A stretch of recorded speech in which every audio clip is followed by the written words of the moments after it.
like to open it up for the audience since they just enjoyed your work for the last hour and a half. But first, you can't chat up front. Really? Really? So before we get started off, if each of you could just tell us a little bit about just sort of where the film came from, something special about it, and then that'll get us started. But if each of you can just speak first, tell us a little bit something about your experience with the film, and then we'll open up for questions. Thank you. And if anyone needs to use the restroom, downstairs to the back. Thank you. Okay. Well, actually, I have a question to ask first. Is there anybody here from Tom Brokaw's office? NBC. I'm serious. I went there Friday and told them this film was showing, and they said they might send somebody. So we might be getting some headway with our 40 years of trying to get this out. And also I want to take this time to thank Halora Lyle, who saw this movie last September, was it, at the Harlem Film Festival. She's been hounding me ever since. You got to come up here. We got to show this Vala. So I'm very glad to see all of you. It's a fruition of hers. And the last person I have to thank is my classmate from Barton Columbia, Lawrence Aaron, who first told me about MAYSLES even before you contacted me and said we should get Vala in there. I was in the building in '68. And I've been told not to say that I'm not a revolutionary, but I did not stay 7 days, I will say that. But it was an eye-opener for me as to who I am and what I can do and what I've become as a historian. Nobody else documented that event but me, and now I also have a book that I've written, so I want to peddle my wares. But I'll be happy to answer any questions about Columbia '68 and 2008. That's what we want to emphasize. This still goes on. Harlem is still on the move. Columbia, thank you. And I guess I'll go ahead since you introduced that. To add on to that, I went to CBS today. They gave me the run around. So, being a young black film producer, that's one of the things you got to deal with. You just got to get over the hump. The racial hump is still obviously a big issue. And I learned all that just working on this project. We were there in 2007, and they were still having the protests, as you saw towards the end.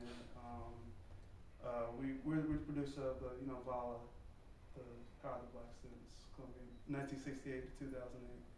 And Kamal Suttles, Sherry Suttles' son, co-producer,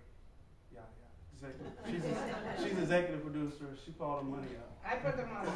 And he brought this vision. But the main thing I just want to mention is, the most important thing about this story is that, those students, they went in there, they took over the buildings, and it was a successful takeover. It was they were building a segregated gym in Harlem. And the black students wanted to protest that. The white students were protesting the Vietnam War draft. And so the black students went there in the Hamilton Hall, as you heard, and successfully took over the building, kept it clean, kept it neat. It was a success. They got all that they wanted out of it. They got all their accommodations. They didn't get killed. They didn't get injured, they didn't get harmed, they didn't get touched. And some of the white students got beat up pretty bad because of their behavior. And the police. And the police, that's why they did it. But the most important thing was that, they got out there successfully, peacefully. They went on to graduate from school. They weren't expelled, they weren't penalized. They went on to lead jobs and current jobs. And that's one of the people that Lawrence, so I think that was the most important thing about this is that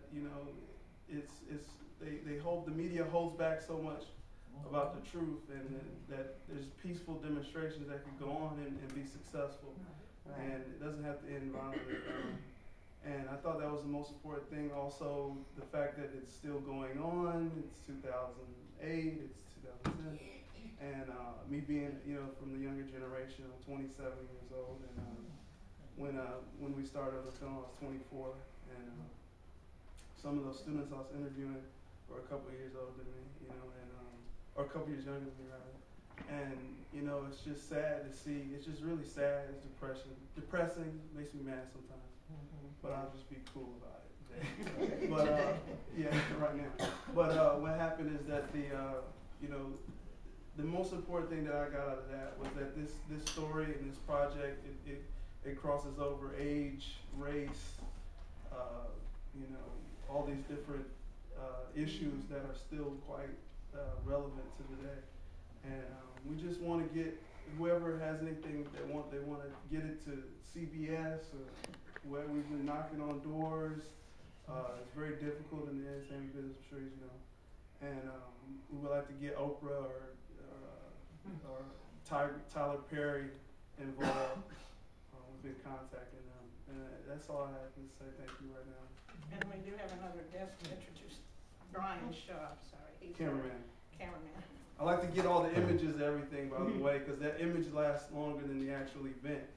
As you can see, you know, who would have thought these people would have been able to tell their story? Some people don't even live, they don't even survive to be able to tell a story. They only put a picture up of them. And these people are still alive. They're 60, you know, they're approaching 60, but they were 18 in the building when it happened. And 20, in the early 20s. I'm